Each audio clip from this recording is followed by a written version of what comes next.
Flushing turns into a total zoo when the Yanks, Giants, Jets, and Mets all share Shea Stadium. The first time 4 pro sports teams had ever done it. This is one of those interesting scenarios here where you have Shea Stadium, and we all remember Shea Stadium kind of being a dump those last few years. But for a while, Shea Stadium was not just the center of New York City sports, but you can make the argument sports in this country. You have 4 teams playing here, first time ever in U.S. sports history where you have 4 teams sharing the same stadium, and none of them are really that good, to be honest with you. The Mets were 82-70. The Yankees were kind of on the upswing at this point, but they only had 83 wins. They didn't make the playoffs. The Giants were unforgettable. The Jets weren't that good. I think the interesting thing that you want to remember about this deal at Shea is that the Jets and the Mets called Shea Stadium home. The Yankees and the Giants never belonged there. They were out of place to begin with, and all it did was enhance the sour taste in their fans' mouths because their teams weren't that good anyway. And on top of that, they're playing where the Jets and the Mets played. The Mets, the Yankees that year, the Giants and the Jets, they waved one flag, the white flag, because they were all so horrible. They basically rolled over and folded for all of their adversaries that came into Shea Stadium. Maybe the worst decision ever made to put all 4 teams in that stadium because it was miserable. I didn't care which fan you were. It was just a miserable year. Welcome to Good Seats Still Available, a curious little podcast devoted to exploring what used to be in professional sports. Here's your host, Tim Hanlon. Hey gang, how is it going? My name is Tim Hanlon, and you're back again. Thanks so much for coming back to our little podcast. We call it Good Seats Still Available, our curious little journey each and every week into what used to be in professional sports. And we're going to sort of veer back into the to the genre of arenas and stadia in our little journey this week with our guest Brent Topel, and we're going to be talking about an interesting little anecdote, a little asterisk, if you will, in the history of New York City metropolitan area sports, and we take you back to the summer and then later the fall of 1975.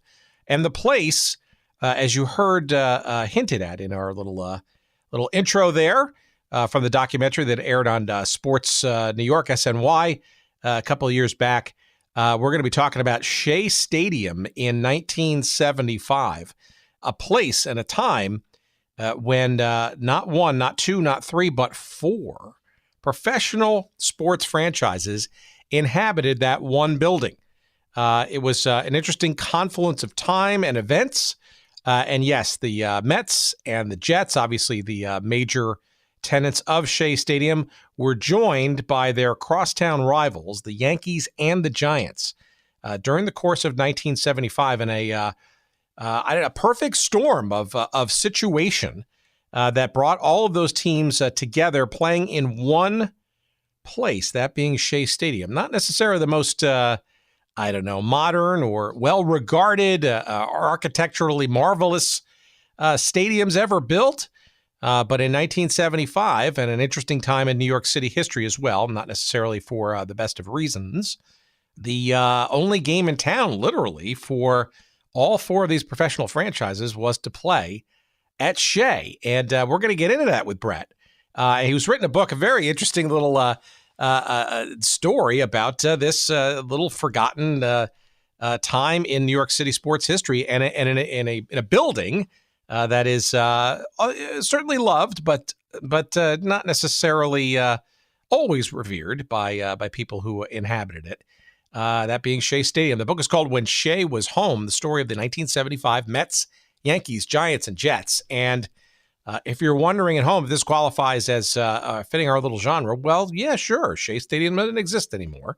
And that, as far as I'm concerned, fits our little forgotten sports genre. So there, I think you're going to enjoy this conversation. I learned a bunch of tidbits. I grew up in the New York metropolitan area.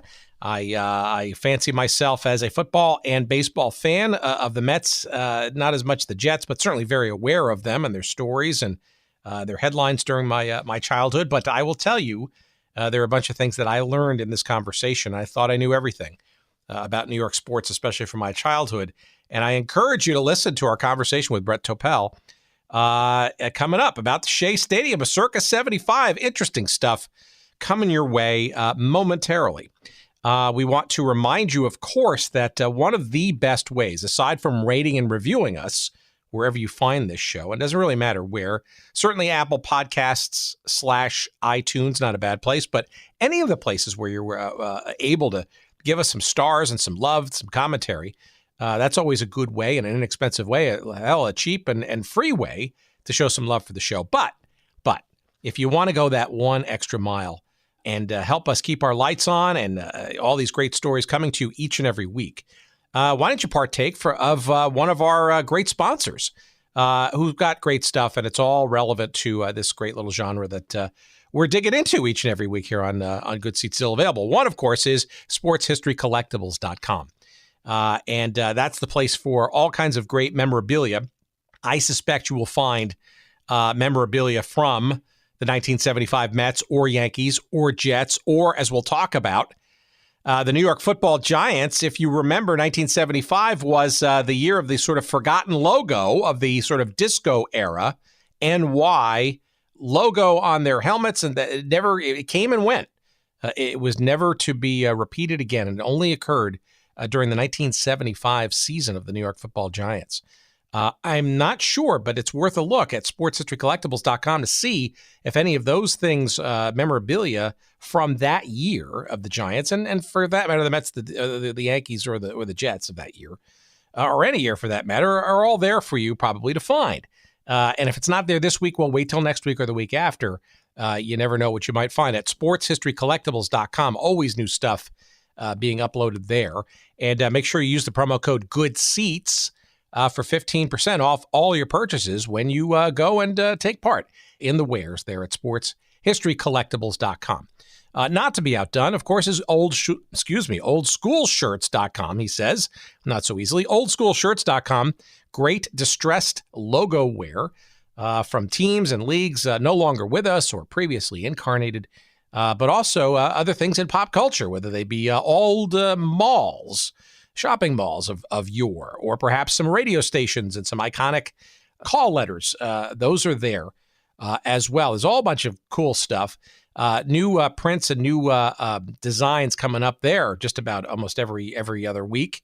And at oldschoolshirts.com, you can use a promo code there and use that promo code GOODSEATS at that site, and you're going to get 10% off all of your purchases at oldschoolshirts.com. Lots of great stuff, especially in the realm of sports. You're going to love their stuff. And P.F. Wilson and friends in Cincinnati are really good at what they do. Give them a look, give them a click, and give them a purchase, will you? And use that promo code GOODSEATS at oldschoolshirts.com. All right, last and certainly not least, our friends at 503 Sports out in Portland, Oregon, the beautiful Pacific Northwest. 503 Sports, you can find them at 503-sports.com or 503-sports.com. Your choice, all the same thing. They fancy themselves, and we obviously underline and agree with that, as the king of throwbacks. And as you're going to see in the weeks and months to come, beyond sort of the logo wear T-shirt stuff, which they do quite well as well, they also are very, very into the idea of creating or recreating some of the great jerseys and uniforms of the teams and leagues that no longer exist anymore. And in particular, if you're a fan of some of the long-forgotten or oft-forgotten football leagues, like the USFL, perhaps the XFL, or the vaunted World League of American Football, the precursor to NFL Europe, if you remember that from the 1990s or so. Hell, even the XFL, the original version, obviously coming back next year. But you will be amazed, surprised, and delighted to know that a number of those teams, the World Football League too, for that matter, for God's sakes, have been remembered lovingly. Not all the teams, but I'm sure you could request some, and they would certainly give that a pursuit to create some new ones. But they've got a whole bunch of team uniforms that they have crafted and created from the photography of the past, and they've done it lovingly so. Small batches. They are hard to find. They are hard to get, and there's only a limited quantity. And all those at 503 Sports. Give those a look. I think you're going to find at least one of those that's going to be really cool for your wardrobe, and you're going to amaze and impress your friends, especially given the limited quantities. They are rare and going to be rare indeed. Make sure when you're there at 503 or 503-sports.com that you also use that promo code SEATS, SEATS, and you're going to get 10% off all of your purchases there. That's 503 Sports. Find them at 503-sports.com, 503-sports.com, your choice. Thank you so much to them, to all of our sponsors, and to you for considering them and hopefully making a couple of purchases once in a while to help us keep our little show going. And we appreciate it to no end. And we appreciate you listening to no end. Well, at least to the end of this show. Why not? Our interview coming up right now with Brett Topel, and our discussion about the 1975 seasons, plural, of the 4 teams that inhabited Shea Stadium. Here is our chat just from a couple of weeks ago.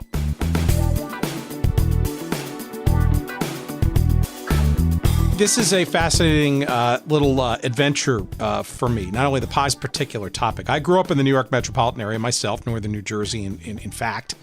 Had enough of an exposure to Shea Stadium over that time. It was not immediately close. I mean, New Jersey, right?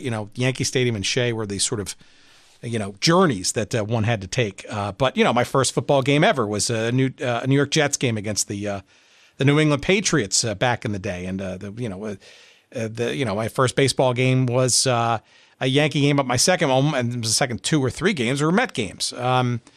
So some very interesting and memorable events in my sort of Shea Stadium background. But let's get into, before we get into the story, which I think is really interesting and kind of a really good example of some of the kinds of things we'd like to isolate and sort of delve into on this little show. Give us a little bit of background about you and how this story or this slice of Shea Stadium's history came onto your radar and enough to, compel you to commit it to writing.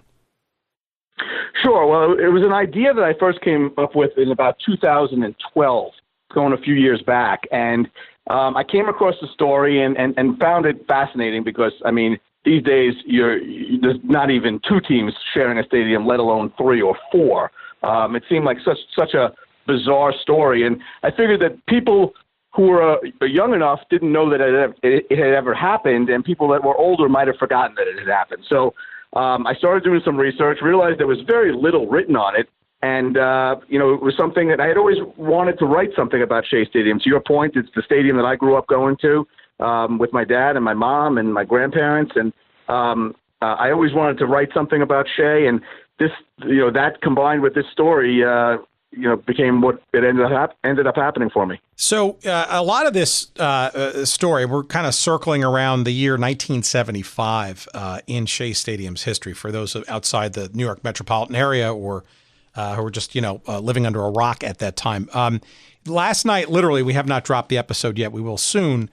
We had a very good conversation about the AFL version of the Jets with a guy named Bob Lederer, who's got a new book out called Beyond Broadway Joe, where he kind of delves into the team of that year and a little bit of before and how it got that way, but not from sort of the lens of like Joe Namath being all things and that, but a recognition that there was a whole team, and support staff around him that were arguably neglected and not sort of given as much much in the way of props as that magical season of 68 into 69, culminated in the Super Bowl win in that year. But one of the things that sort of came out of that, which I was unaware of, right, was this, and I guess this dates back to the beginning days of this stadium, right? And we've talked about the Continental League and then that begetting the New York Mets and getting them a franchise in 62 and the building of Shea.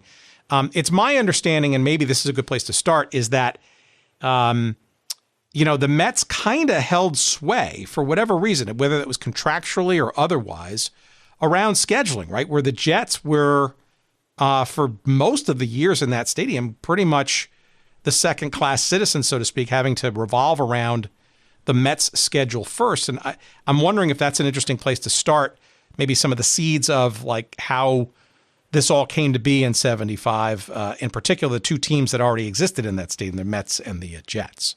Well, I think you're right. And I think it was an interesting dynamic because, the stadium was built, it was going to be built by Robert Moses originally for the Brooklyn Dodgers. He was trying to get Walter O'Malley to do anything to not go out west. And he wanted the Dodgers to play at what became Shea Stadium. And, of course, as we know, O'Malley said, if I'm going to play in Queens, I might as well go to Los Angeles, something along those lines. So, he wasn't having it. So when the Mets, as you mentioned, the whole Continental League thing happened, and then Bill Shea got the team to stay and be a part of the National League in '62. When they built Shea Stadium in '64, it was really the Mets stadium, and they were the home team. Now, the fact that the Jets came along, as you mentioned, they were an AFL team, so they were not. I think history would have treated them a little differently if they were an NFL team at that point.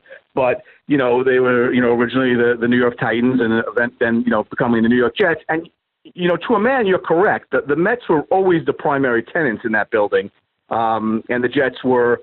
You said that you use the term second-class citizens, and I think that's kind of the way it happened. And I don't think when the Jets left Shea, in the early '80s, that was a big surprise, or that anybody really noticed, because other than the fact that the Jets and the Mets played there all those years, it was really always considered the Mets ballpark. Yeah, I mean, I guess the reason why I would want to maybe start there is only because before we start layering in other teams that were temporary inhabitants of Shea during this year, is to maybe to sort of dig in a little bit. It's my understanding. I learn every time I have a conversation on this show, which is I guess partially why I do it. Is the extent to which the Jets had to change and move their schedule around to accommodate somewhat open-ended. Now, in the case of the Mets schedule, most of which, tended to end on time, i.e. no playoffs. But in a couple of years, of course, when the Mets got hot, it did make a difference because it meant that the Jets contractually could not be playing during the time that the Mets were still, quote unquote, in season, right? So ironically, you want to be rooting for your co-tenant, right, as a sort of a civic, a booster and cheerleader for one's own, co-occupants. But in many respects, I could see the Jets actually wishing the worst on the Mets, right, so that they get their damn season going. Absolutely, you're correct. Yeah, it feels to me that tension is kind of an interesting starting point to this conversation because you already had two teams that ostensibly, were kind of had a bit of friction over the years and for many years as their seasons overlapped, sometimes gently and sometimes actually quite substantially.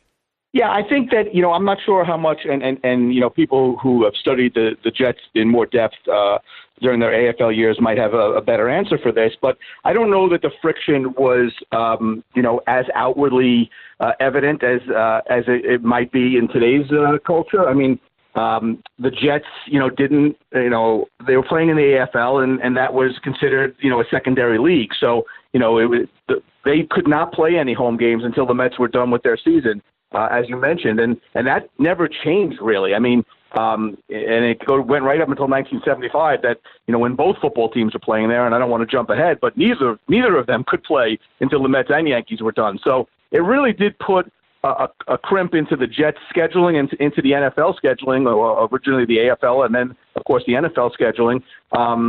But yeah, there was always that, the Mets had, if you want to call it, a nicer locker room. I don't think any of the clubhouses at Shea Stadium were certainly not state of the art, but the Jets were relegated to their own, locker room. They didn't get, the Mets facility. So there were always 1 and, 1A, if that, at Shea. Well, all right. So with that as sort of a little bit of a background, let's maybe get more into the 1975. But actually, really, I think the story even starts a year before, right? Because you now have – so let's talk about 1974 because that's literally the first year where the Yankees were in need of a playing facility.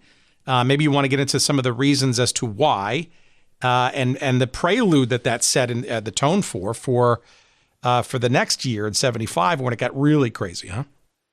Sure, and I'll keep people in suspense, but the seeds were originally planted actually in 1972 when the Giants announced that they were going to be building a facility in New Jersey. But we'll put that on hold for a second, because you're right, the Yankees had announced that they wanted to do this major renovation to Yankee Stadium, and it really was not a refurbishing. If you look at really look into what they did at Yankee Stadium during the 74 and 75 seasons, other than the actual outside facade, they ripped the entire stadium apart and built, in essence, a new stadium within.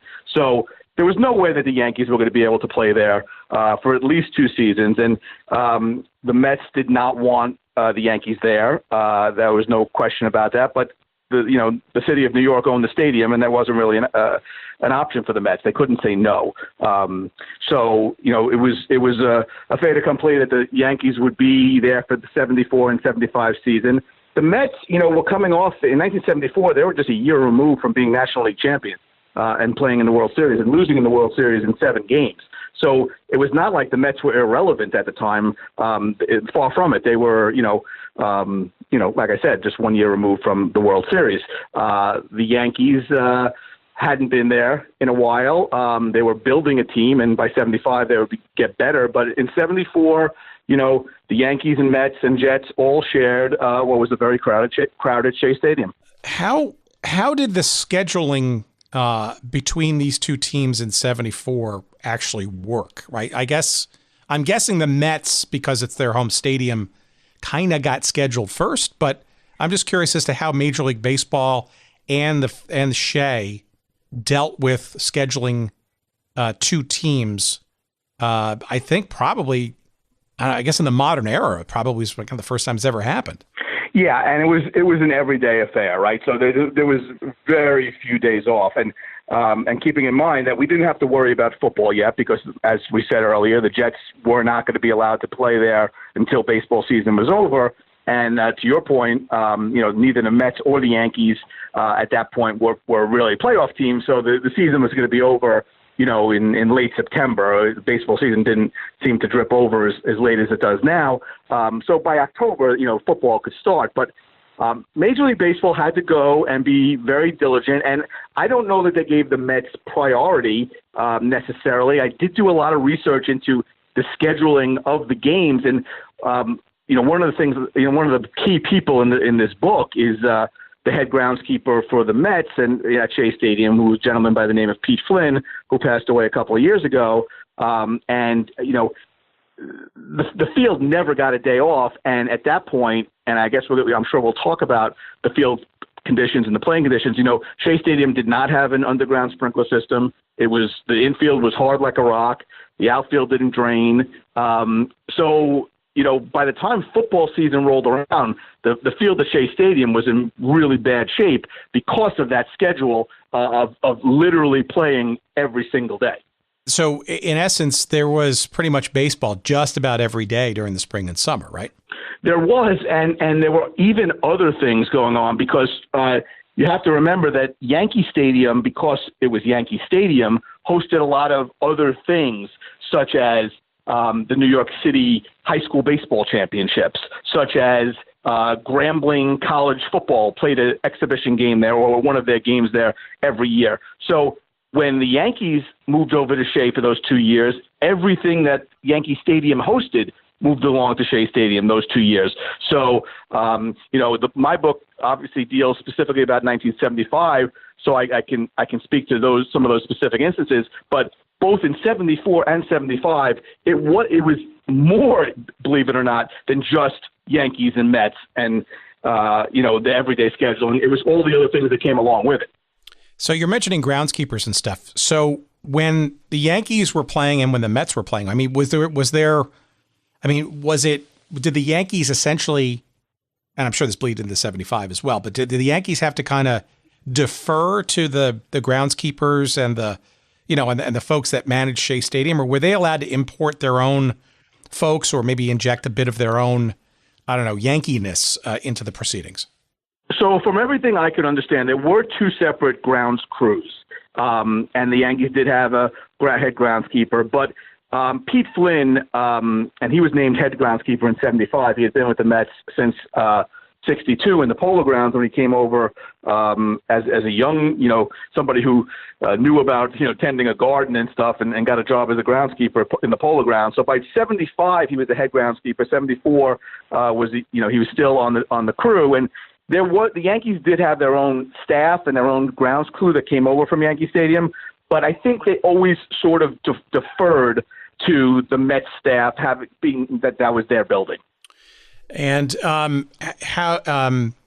that's interesting. And so, all right, so that's the baseball thing. So that's kind of, the scene set as '74 as a prelude to '75. But let's back up a little bit then and get into sort of the football part of the equation, because you're mentioning back a few years earlier, sort of this announcement that the New York Football Giants were looking to find and or build their own new stadium on their own. So maybe a little bit of background on their somewhat peripatetic journey for the years prior to 1975 in the lead up to what eventually became Giant Stadium. Sure. So you mentioned about scheduling, and the Yankees, the Giants always felt that they were being treated as second-class citizens to the Yankees. So the Giants wanted no part of staying at Yankee Stadium unless they were going to be given, quote unquote, equal billing. And that was really never going to happen. I mean, it was Yankee Stadium after all.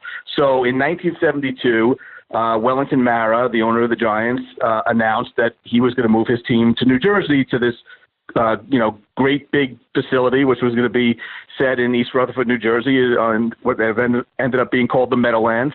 But that it would take, several years to build, and because it was going to be this big structure, and they would have to build it on top of a swamp, and it was going to take a lot of time, so that they would play out their time at Yankee Stadium. And the mayor of New York City at the time was Mayor Wagner, and he wanted no part of it. He was basically furious that the New York Football Giants were leaving New York and New York City, and he basically said, "See ya, get out," and more or less evicted the Giants from Yankee Stadium. So they had no place to play, and ended up in 1973 and 1974 playing up at the Yale Bowl in Connecticut in a college football facility.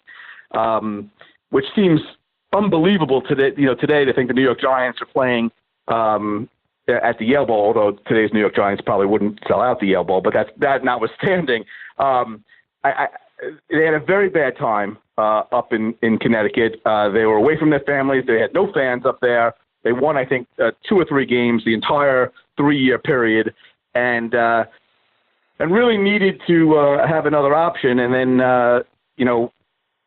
I don't want to jump ahead, but I guess we're at the point now where there was a new mayor in New York City. The mayor had become Abe Beame, who was friends with Wellington Mara, and he said, "Listen, there's one more year before you're going to go to New Jersey. Why don't you come back and play a season at Shea Stadium?" And in the past, Mara had scoffed at the idea of playing at Shea, didn't want any part of it, but it was kind of an olive branch by Mayor Beame, and Mara took it. And alas, 4 teams at Shea Stadium. So the Mets had to be apoplectic at all this, right? Because they didn't own the stadium, right? This is really that of the New York City government, right? That pretty much.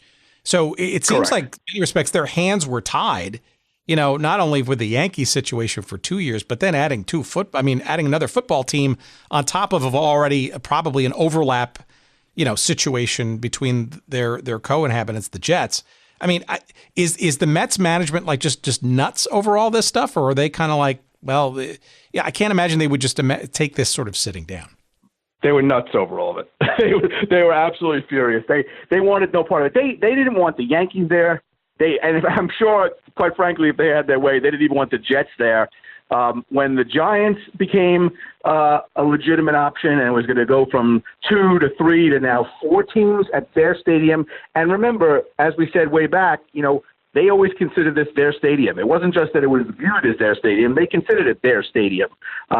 This was a baseball stadium that was built basically to retrofit to football. It was one of the first stadiums to have low-level seats that were on tracks that could kind of curve in to change the seating configuration for football. But this was a baseball stadium, and it was built as a giant horseshoe. It was not built for football. So the Mets didn't want anybody else as tenants, and that's how they kind of viewed it. They kind of thought of everybody else as these tenants that were squatting in their stadium. And by 75, I think they threw their hands up. They knew they had no control over it. They knew that after 75, the Giants and the Yankees were leaving, and so they had to get through the one season. And I'm not going to say they grinned and bared it. They bared it. Did they give it any kind of a compensation or recompense or some other concessions, either by the city or by any of the leagues, for triple hosting, if you will, these other teams? Yeah, I didn't find any of that, and I think part of it is the Mets really had no say. You mentioned it, a few minutes ago. The Mets had no say in any of it. Didn't own the stadium. They didn't own the land that the stadium was on. And in 1975, sports was very different. I mean, the teams that are building these multi-billion-dollar stadiums and that own their own stadiums these days, that didn't exist in 1975. This was owned by New York City, and New York City in 1975 wasn't even close to the kind of place New York City is today. It was a very downtrodden, dilapidated city, and which was in huge financial issues. So there was no one was going to build a new stadium for one of these teams. The Yankee Stadium was going to be finished after the 75 season, as I said. They were hoping and really wishing and keeping fingers crossed that the Meadowlands was going to be ready for the 76 football season, which it was. And going back to normal, I mean, after having 4 teams, I think the Mets were fine with having just them and the Jets because that felt like they were all alone again. If I remember correctly, and these are hazy childhood memories, right? But if the Shea Stadium's setup was, how can I best put it, not sort of necessarily the easiest to transform from one sport to another, right? Because there was the way it was sort of constructed, and you're mentioning or hinting at some tracks, I guess, for stands that sort of would come in and out depending on whether it was a baseball or football configuration. How difficult or straightforward was the transformation process for changing from one sport to another? Not that was common, right, because of the overlap situation, but I got to think it had to enter into some kind of thinking in terms of like how quickly or not events could be turned around in time for either another tenant or, hell, I would imagine there's some other things beyond these 4 teams, like a concert or two once in a while. Yes, absolutely. And at 75, there wasn't as much extra things on the agenda other than those Yankee things I had mentioned. I mean, in subsequent years, there was everything at Shea Stadium. I mean, the Pope was there in the late 70s. They had wrestling there. They had, obviously, concerts there. They even had, and this is one of my favorites that I mentioned in the book, they even had the Ice Capades there once. So I'm not even sure how that worked, but they did have the Ice Capades outside of Shea Stadium. And to your point, they did not have to transform it back and forth that often because once it was football for the most part. They did have tracks that the field level seats at Shea Stadium did kind of curve out to line what would be the sidelines of a football field, but it was still not a good place to watch a football game because if you know what Shea Stadium looks like, or if you could picture it in your mind, it was a giant horseshoe with an open, from the foul line to the foul line on a baseball field, it was open in the outfield, other than a scoreboard and some bleachers out there. So because of that, the wind was just brutal for football in the colder months. As the winter months of Shea Stadium, with the wind coming off the water, Shea Stadium was built right on the edge of Flushing Bay. And the field conditions were just absolutely horrid for football. There was no grass left for the most part in 75 by the time the Jets and Giants kicked off the season. And it was hard like a rock, and it was dusty, and if it rained, it was swampy. And I'm not sure transforming the stadium back and forth was even as much of an issue as the fact that it just wasn't a great place to watch a football game.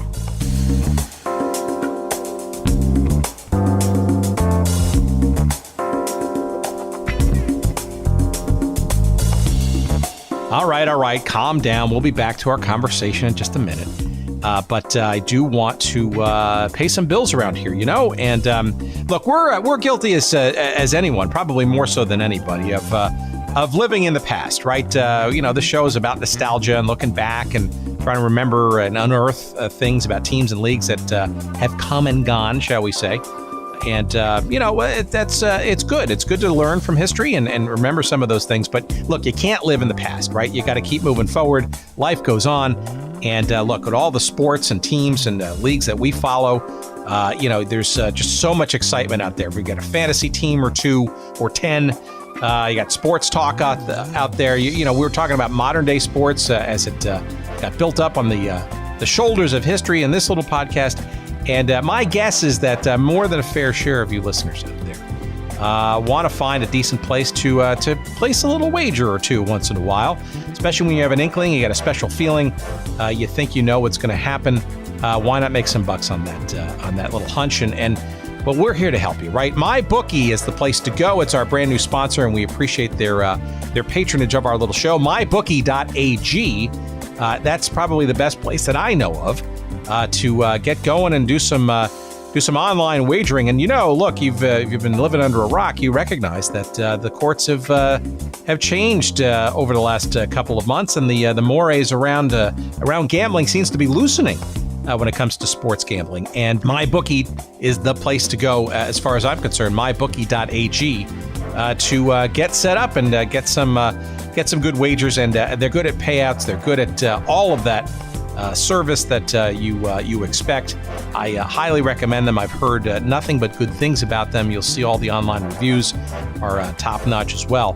And look, we also have you covered too. When you give them a try, use the promo code SEATS, and they're going to match your initial deposit dollar for dollar all the way up to $1,000. So if you're looking for some extra scratch to put against some of your hunches and you want to get some online sports bets out there, MyBookie, it's the place to go. I highly recommend it.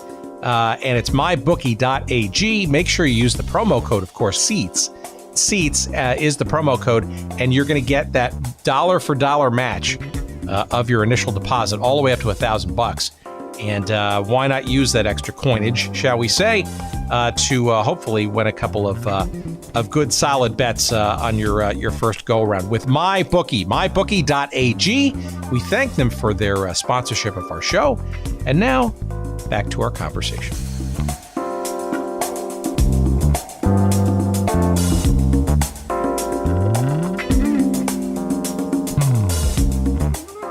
Were there any times during, say, the baseball season, obviously football a little bit more regularly scheduled on a weekly basis, was there any time during the playing of the 74 season for that matter too? I'm wondering what conflicts there might have been, right? So rainouts and making up games and the doubleheader kind of thing. And I'm just wondering if there were ever any times during those two seasons that the Yankees and the Mets had to step on each other's toes and adjust their schedule. I got to imagine there was a bit of creativity that had to occur during those two seasons. Yeah, absolutely. And I went into when I went into the research process for this book very early on, I was absolutely fully expecting to hear from former players that it was a pain in the neck and it was a real, pain to have the Mets there or the Yankees there or vice versa. Nobody really had those stories. I spoke to Ed Kranepool, who was, on the Mets since the 62 season. So by the time 75 rolled around, he was a veteran. And he said, they hardly passed in the night. The schedules were made and, they followed the schedules. And there were days that they would practice at the facility the same day because, unlike football, baseball didn't have and still really doesn't have separate, training facilities other than spring training. But, during the season, they all just practice and take BP and fielding practice at the stadium. And there were days where the Yankees would come in if they were off that day and have batting practice the day before a Mets home game that night. So there would be, double things scheduled, double dipping, if you will. It would have, some of the players joked that they were expecting to see Joe Namath come in and throw some balls, later in the afternoon as well, just to get warmed up as well. But, as I said, I think the Jets kind of kept their difference and their distance, and the Jets did have a training facility that they could play at. So, I don't think that I know there was never a time where the Yankees and Mets played a regular season game in 74 or 75 on the same day in the same stadium. That didn't happen. That would have been kind of a cool postscript if the Mets had a day game and the Yankees had a night game. That did not happen. But they did practice. There would be times where the Yankees or Mets would practice on the field, and then the other team would play that night. Yeah, ironically, that did happen right in sometime in the 90s, right? Wasn't there a case where I guess the Yankees, I think it was 1998, right, where the Yankees they had to play a game at Shea because there was I guess a collapsed beam or something from the Yankee Stadium that day, and I think the Mets had a game in the evening, so I think that was actually the only time that ever happened. Ironically, not during the two seasons where they were sharing the same facility. Exactly. There's actually a funny story from that as well, because Darryl Strawberry, who was a longtime Met, was actually on the Yankees at that time, and in that game at Shea Stadium, he slammed a home run, and the Mets have this home run apple that always goes up every time they hit a home run, and someone hit the button to send the Mets home run apple up after Darryl Strawberry of the Yankees had hit the home run. So, and I believe it got about halfway up until someone realized that was probably a bad idea, and they hit the button and it went back down. And for those of you scoring at home, that was on April 15th, 1998, that interesting asterisk in baseball history happened at Shea. Let me ask you this. Did you how did the fans, what was the reaction, I guess, of the press and the fans to this sort of factory, I guess, of 1995 at one place? I wonder if it was fun and interesting, or boring or monotonous, or a pain, a challenge. I'm just curious as to how, were people kind of grinning and bearing it, so to speak, like this is just a temporary thing and let's just have fun with it? What was the sort of reaction to all Shea all the time that year? Well, yeah, and the attendance for both teams was very low. Because the teams were not good, they did not draw well. But what the interesting thing about fans is, along the way of writing this book, and as I'm sure you're like this too when you're doing research for a podcast or for anything you're doing. You talk to people and you tell them what you're doing and you get feedback, and people would tell me, it's funny you talk about Shea Stadium, and I say, because I remember going to a Yankee game at Shea Stadium, and I could never reconcile that. So the fans that had been there, specifically Yankee fans for Yankee games that had been there in 75, almost had the fact that it had happened erased from their memory, other than they remember seeing the Yankees in a strange environment. I don't think, the fans, much like the players, never kind of intersected. The fans certainly didn't. One of the people I got to interview for the book is Howie Rose, who is the Mets radio announcer, and really one of the foremost authorities, if not the foremost authority, of Mets history. And he said he had a really good line. He said he was very unhappy as a young boy, or older, I think he was in his 20s, watching the Yankees play at Shea Stadium. He said it was kind of like eating a pork chop at a bar mitzvah. Howie Rose, that's funny. Well, so it also, do I have this correct as well, that in 74, maybe even in 75, there was even an attempt, or at least the question or the inquiry by the fledgling New York Stars of the World Football League to play at Shea Stadium as well. Did that come up in any of your research? That actually did not come up, but that would not surprise me, because you have to remember there was no other place to play in this area. Right. There really wasn't. There was no, there's no big time college football team that would have been able to share a stadium with them. Shea Stadium was it. It was really at that point the only stadium in the New York City metropolitan area that would, unless you went as far as, New Haven, Connecticut, where Yale was. But the NFL team failed there. I don't think that the Stars would have done well there. And so there weren't a lot of options. That did not happen to come up in my research or in my book, but that does not surprise me at all. Yeah, and having grown up as a Cosmos fan too, they're also played into that too. That's where Randalls Island, Downing Stadium, and Randalls Island, the less than I would even say high school quality stadium. Interestingly located, under the Triborough Bridge there. It looks good on the map, absolutely. but it's a pain in the butt to get to. And once you get there, you kind of wished you weren't there. But, when Pele came in 75, right, that was, I'm pretty sure, and I think I've asked a few of our Cosmos related guests over the many months that I'm sure that inquiries were made about Shea's availability in 74 and 75 when they were both at Downing Stadium. I'm sure that's exactly what happened to the Stars as well. But again, you bring up a very interesting point. I mean, this is like the middle of the 1970s, arguably, some level of modernity and culture in New York City, being some of the, the biggest city in the country and obviously at a world stage. And here you are, right? It only has really one major facility operational, right? One's down for the count for 2 years. There is no Giant Stadium. There is no, Barclays Center. There is no, there's no extra capacity anywhere. And it's just hard to believe that you wonder what would have happened if something had happened to Shea during that season. Absolutely. And, it's a little side note about Downing Stadium on Randalls Island. It's funny. I was speaking to a gentleman by the name of Roby Young, who played for the Cosmos, I believe, right after Pele, either right before or right after Pele.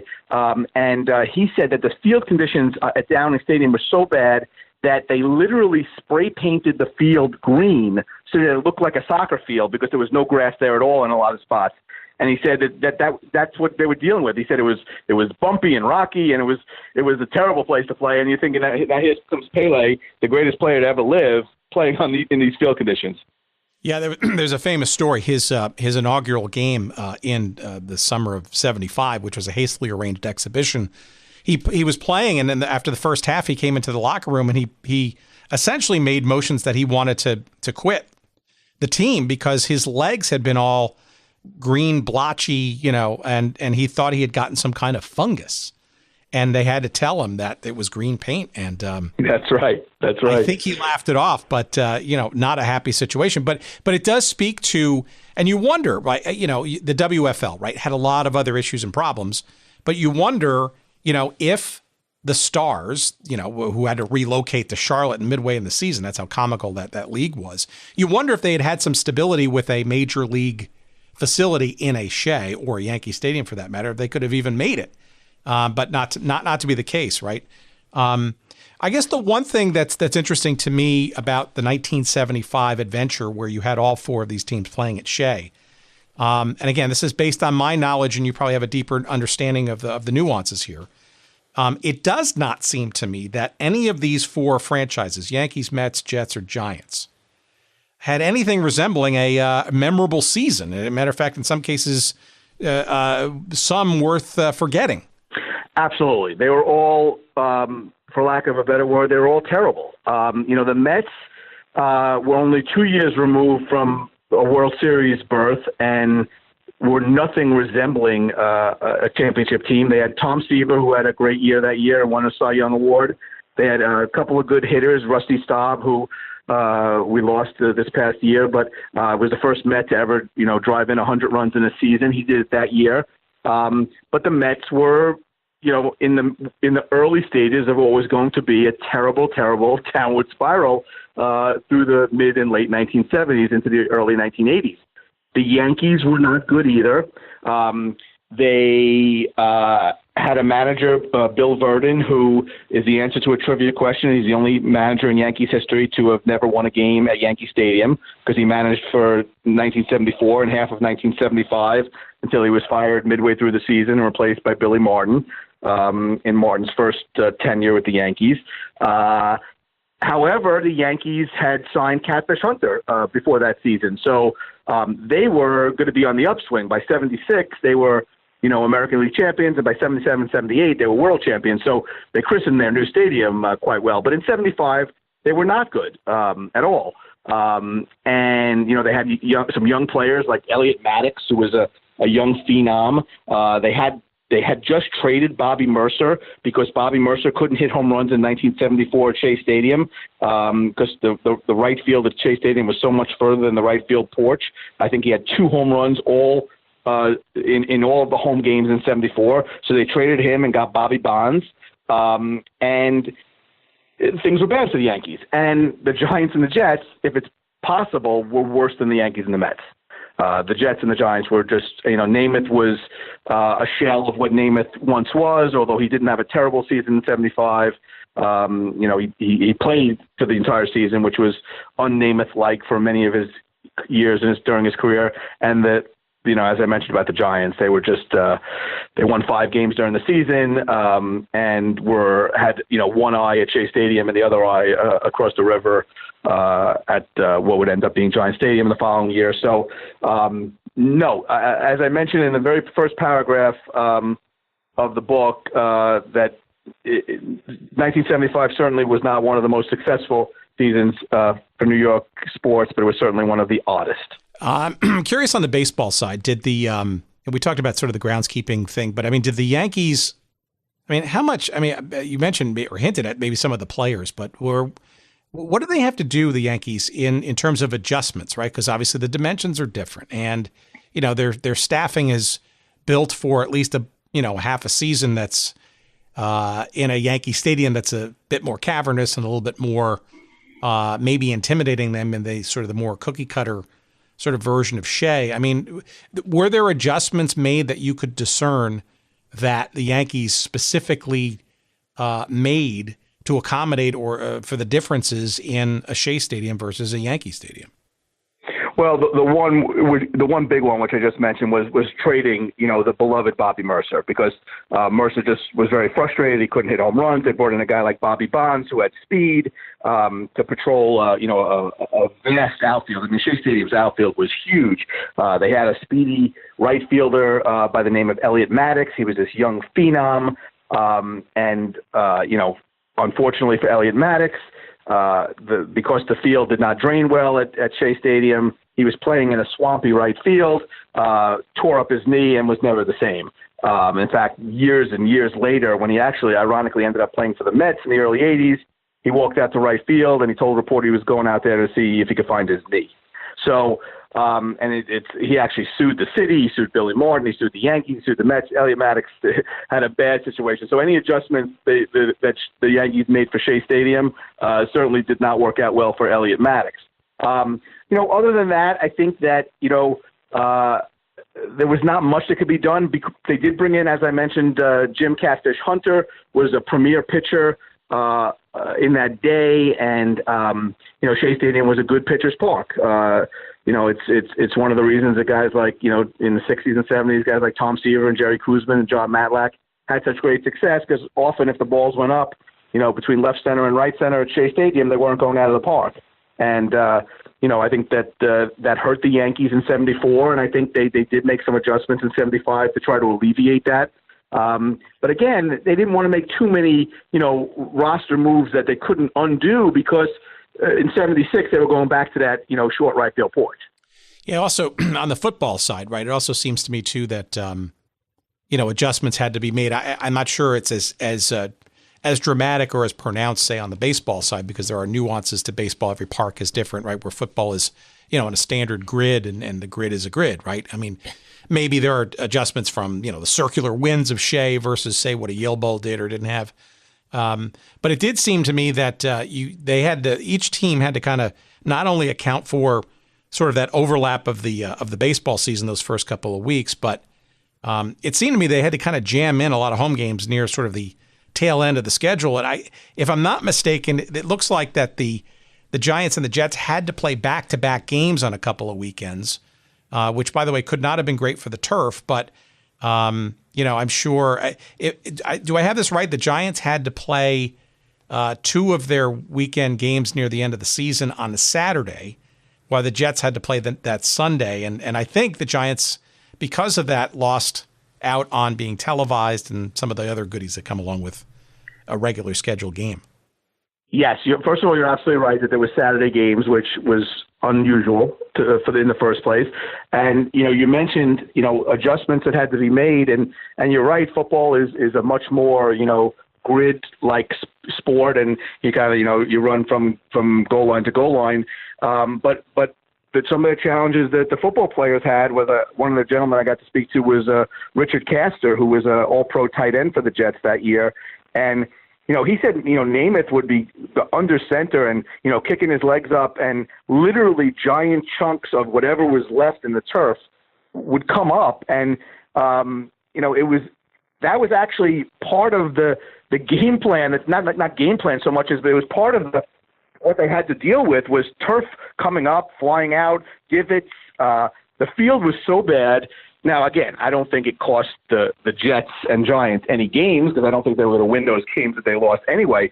But the field was in such horrendous shape by football that, although I didn't speak to anybody who said this, straight out, I assume that, play calling had to be affected by the field, because the field was really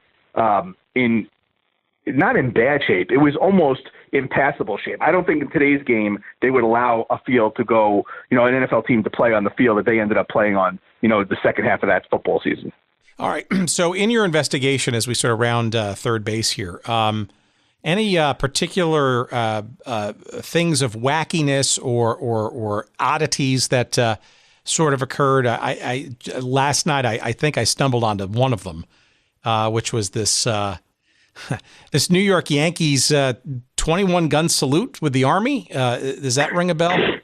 Yes, indeed. So the Yankees were it was, I believe, they were celebrating the either the 100th anniversary of an anniversary of the Armed Forces, and they had a great idea. They were going to do a 21-gun salute towards center field. From center field towards the center field fence, and the force of the blast, even though they were blanks, was so powerful that it literally blew the center field fence down, completely down. And I spoke to Marty Appel, who of course has written so many great Yankee books, including the Thurman Munson biography and Pinstripe Empire and so many others. And he said he just remembers having. There was a young PR man by the name of Barry Landers who had come up with the idea, and he was standing on the field as it happened. And he remembered looking at, Marty Appel was the PR director. I guess Barry Landers was in charge of this event, and he just remembers seeing Barry's face as the center field fence was literally blown down. So what happened? I mean, did they play the game, or did they have to delay the game, or did they postpone? They did hit it. They delayed it. They I guess they propped the fence up as best they could. They did not want to cancel the game, and by all accounts, they played the game. But it was a very embarrassing moment for the Yankees and also for everybody involved with Shea Stadium, because it wasn't that in 1975 Shea Stadium was only 11 years old, but it was already in pretty bad shape. Shea Stadium did not age well at all. It became an old stadium very quickly, which is ironic because it had a lot of modernity that other stadiums didn't have. It was the first stadium with an electronic scoreboard. It was the first stadium with a lot of, these bells and whistles that other stadiums didn't have at the time. Of course, by today's standards, it's laughable. But Shea Stadium got old very fast. So this instance was certainly an embarrassment to the Yankees and to the Shea Stadium in general, the people who were there. And the Mets.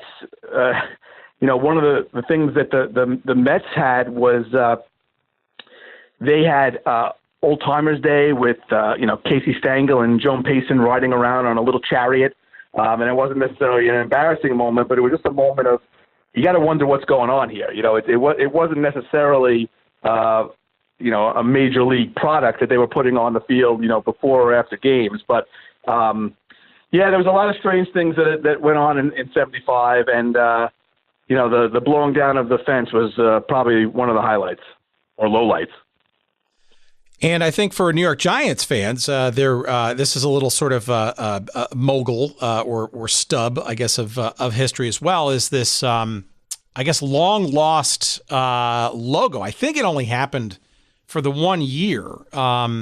It's sort of this stylized NY, sort of like a modern sort of capital N, capital Y logo that I don't think they ever revisited or brought back. It was almost, I guess a one and done season kind of thing.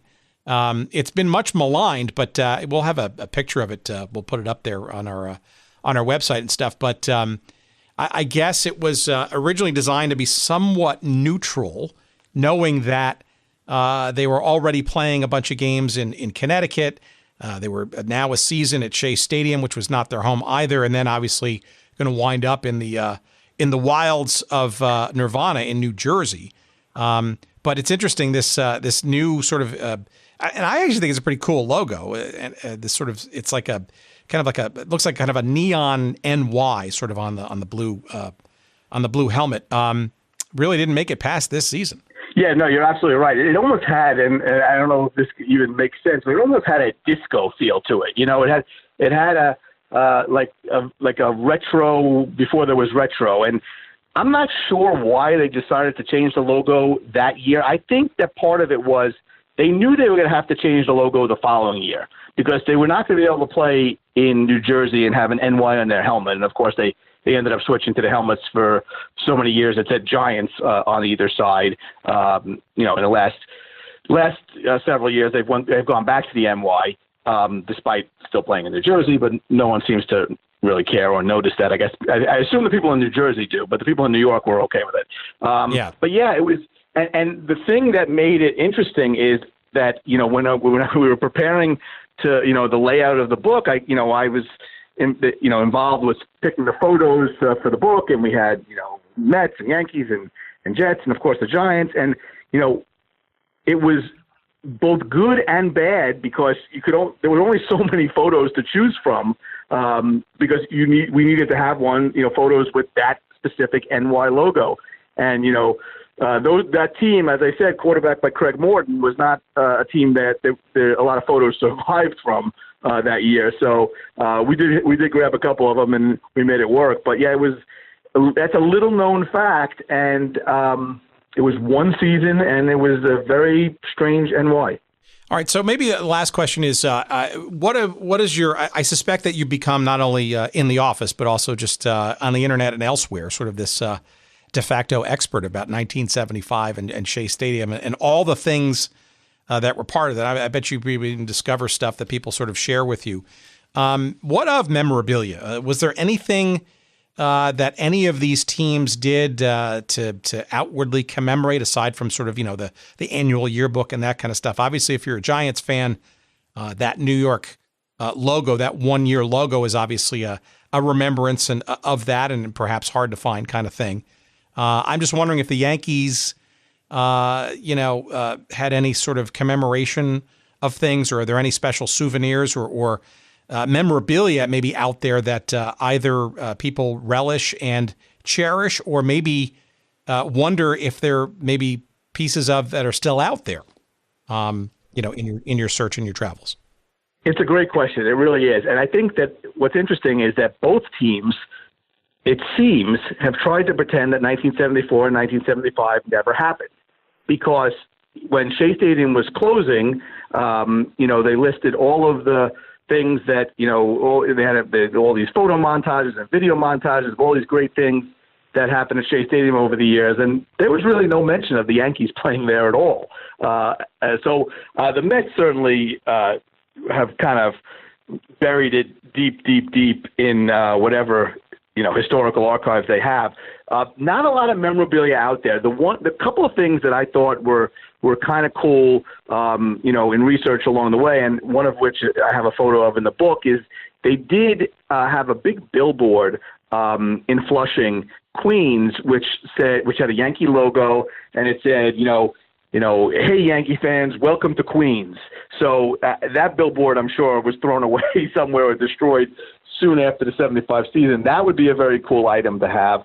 There's not a lot of things left that really could have, survived, because after this, there really was nothing that made the Yankees feel like it was their stadium. They didn't really. The one thing the Mets had was in center field, which was, I guess, before its time. They used to be able to show slides of players' faces above the big giant scoreboard. In later years, it became a clock, and it didn't do it anymore. I guess once things like the video boards came into play. So they did take the Mets logo off of that and put a Yankee logo up on the days that the Yankees were playing. But yeah, not a lot has survived, and it's a shame because although it certainly wasn't a golden age for either team or for the stadium itself, it would have been nice to have some things the things that remain and you can still get on eBay are ticket stubs. I actually one of the things I did was when I was writing the book, I actually went on eBay and bought a couple of ticket stubs just so I had them. It said Yankees versus Indians at Shea Stadium on a Tuesday night in April or whatever it was. Because I think that is something that's kind of cool. And so those things remain. The scorebooks are still around, a couple of them at least. And, we're talking about 1975 being 43 years ago at this point. So less and less survives. But there are a few things out there. And it's if people have interest in it, they can certainly get their hands on it. And hopefully I've told enough decent stories in this book to bring back some of the memories. No, it's interesting, and again, these are so we do like to tackle places and palaces that you used to host not only teams and leagues no longer with us, but teams that are still with us, and and Shea obviously has a lot of history for lots of different reasons on the field, but this is an interesting little sidebar to I would it's hard. I'll stop short of calling Shea a venerable stadium. It was utilitarian, sure. It was convenient to a certain extent, sure. It was modern for its time, yes. It was multi-purpose for sure. Architecturally, it had a couple of interesting new innovations, right, at the time. But I don't know many people that sort of look back. I guess fondness is probably not the first word that comes in. It might make the top 5 in people's memories, right? Because perhaps they saw the Beatles, in their first concert, or they, went to their first Met or Jet game, or, they remember, winning they remember the Super Bowl season, or they remember, the 2 world championships of the Mets, where the playoff runs that just came short. But I don't know. I don't know how many people sort of lovingly remember it. As a structure, but the memories within, though, certainly a different story. Absolutely, and I think Mets fans of a certain age, and you remember, as time goes on, less and less people will have remembered being at Shea Stadium, depending on your age. But there is this feeling of nostalgia still for Shea Stadium. I mean, one of the things they did when they built Citi Field was they actually left home plate, the pitcher's mound, and all 4 bases, and not the actual bases, but they've marked those things off, and they remain in the parking lot at Citi Field. So I actually, every time I go to a Met game, if not every time, but almost every time, I always swing by Shea and remember, and I'm always amazed at how close it was to Citi Field, because Citi Field actually sprouted up over the last couple of years of Shea Stadium, and it's really remarkable when you realize it's out of context because there's no stadium around it, but how close home plate was to where Citi Field is now. It doesn't seem like it's that far, but yeah, I think people look back on it. I think you're right. I think fond is maybe a strong word, and I don't know that fond is a strong word in general, but I think that the feeling of Met fans towards the end of Shea's days were, it's a dump, but it's our dump. And I think, because of, and you mentioned this, because of some of the things that happened in the mid-'80s, and the team was so good, and, of course, the championship in '86, and, the thing is, for Met fans, there hasn't been another championship. So, the Mets have never won any place other than Shea Stadium. Certainly, they made it to the World Series in 2015 and lost to Kansas City. And I think that season kind of made Citi Field feel more like a true Met stadium.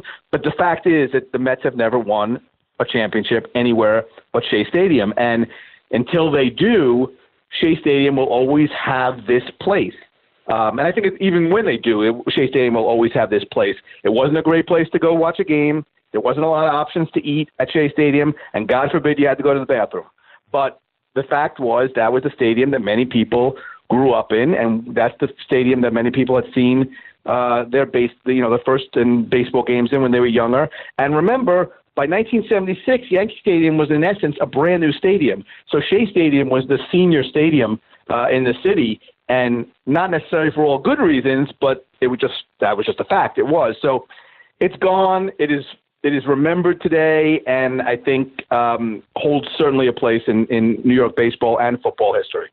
All right, so give us some promotional goodness. Tell us about the book, where you can find it. Oh, you know what? Before we even do that, one sort of last question. What if anybody? I mean, this book recently came out. Does anybody in any of the 4 franchises? Has there been any? Warm memories and come on our podcast or talk about this with us, or has it been, to your point earlier, kind of something we'd rather forget? Thanks for calling. From the franchises themselves. Yeah. So I did go on when the book first came out. I was on the Mets have they've just recently changed radio networks, but on the radio network they were on when the book came out. They did the people who do it wasn't quite the official pregame show, but it was a show that aired on the Mets network. They did have me come on and talk about it. But no, I don't think that the Jets and the Giants have totally washed their hands of anything that's ever happened at Shea Stadium, as far as I know. And the Mets and Yankees have not reached out. I have had very kind things from some of the people I spoke to who were around at that time. In other words, Marty Appel, who I interviewed for the book, who was the PR director in 1975, had very, very nice things to say about the book and was really thought I did a good, it said to me that I did a really good job capturing that time period. So to me, that meant a lot because somebody like him who, was from the, quote unquote alien team that was playing at Shea. He was the PR director. He's a renowned award-winning author himself. So that meant a lot to me to have somebody like Marty Appel speak so highly of my book. And I think the franchises have kind of forgotten. There's not too many places. If you walk through the Mets and Yankees Hall of Fame, you're not going to see, or the Jets and Giants for that matter, you're not going to see a lot of references to 1975, other than the fact that, Seaver won the Cy Young, Rusty Staub drove in 100 runs, Catfish Hunter, debuted for the Yankees. But, for the most part, the franchises keep their compliments to themselves.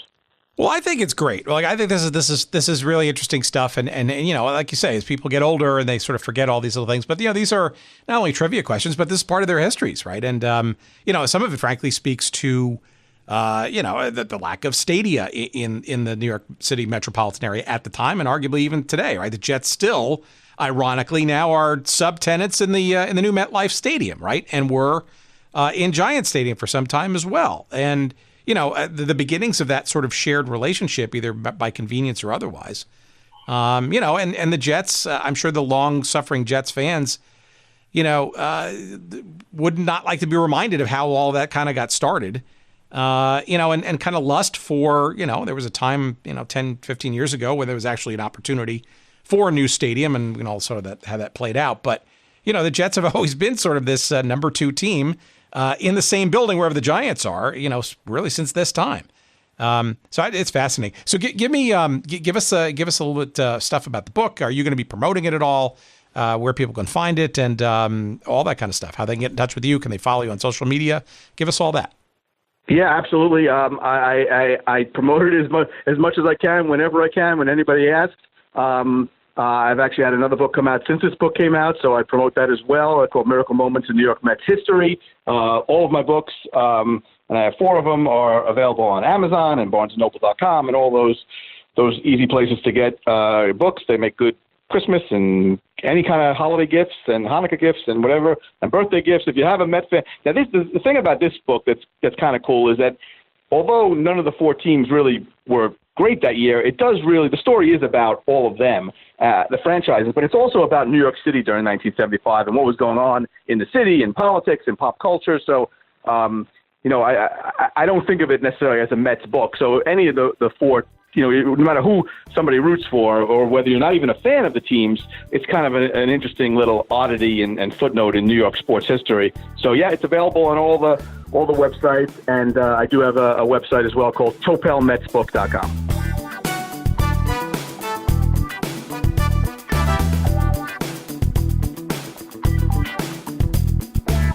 Well, now you cannot say that we do not go deep, way deep into the nooks and crannies of forgotten sports history on this show. And if you're not taking advantage of this and using this to impress your friends at various social functions, well, shame on you. I mean, we bend over backwards each and every week to give you the arsenal that you need to look and feel intelligent about all things sports, and especially those that are of the forgotten variety for whatever reasons. And this week, hopefully no exception, and we appreciate you listening. And I learned stuff. I grew up in the area, in the New York City metropolitan area. I didn't know half of this stuff, and I'm ever fascinated by all of it. And 1975 in New York City, interesting and memorable for a number of reasons. And if you're a sports fan, well, there you go. Shea Stadium for various reasons, and not necessarily the quality of the teams on the field, for sure. You can find this fun book. It is a quick and an enjoyable read. It's called When Shea Was Home, the story of the 1975 Mets, Yankees, Giants, and Jets. Brent Topel is the author. It is published by Sports Publishing. You can find a link to it, as well as all kinds of interesting stuff related to this episode number 87, I believe it is, on our website at goodseatsstillavailable.com. Make sure you go there early and often. You want an old episode from the show, by all means, you'll find them there. You want to find an easy link to order the book, this one in particular, or any of the others, or any of the other media or items that we discuss or talk about. You will find that as well on our site. And it's also the place to find all of our social media feeds. If you want to follow us on Twitter, we're at Good Seats Still. You'll find us on Instagram, of course, at Good Seats Still Available. You will find us on Facebook. There's a page devoted to us there. There's a newsletter, which we send out each and every weekend, giving our inside listeners, if you will, a taste of what's to come in the following week. So you get a little head start on your weekly listening and podcast downloading. Go on our website for that too, and just bookmark it, for God's sakes, and just keep visiting there early and often. Always updating with new stuff, and hopefully in the new year 2019, we'll be putting some more stuff up there, like more promotional items and the like. Let's see. We also want to say thank you, of course, to our friend Jerry Payne, the good doctor at Podfly Productions, podfly.net. He helps us produce and get all our fun and exciting pieces together to make somewhat of a coherent interview every week. We appreciate his help, of course, without which we couldn't do this show. And of course, we can't do the show without you. Thank you so much for listening. We appreciate it to no end. And we interrupt this ending of this show for this important news bulletin. There was something of a doubleheader at New York City's Shea Stadium last night. Before the Yankees and the California Angels took the field, an artillery detachment from Brooklyn's Fort Hamilton observed the U.S. Army's 200th anniversary with a 21-gun salute. The cannons were loaded with blanks, of course, but close enough to the outfield fence to blast a hole at one point and start a fire at another. Repairs were made in time for the ball game. Final scores: Yankees 6, Angels 4, Army 21, fence nothing.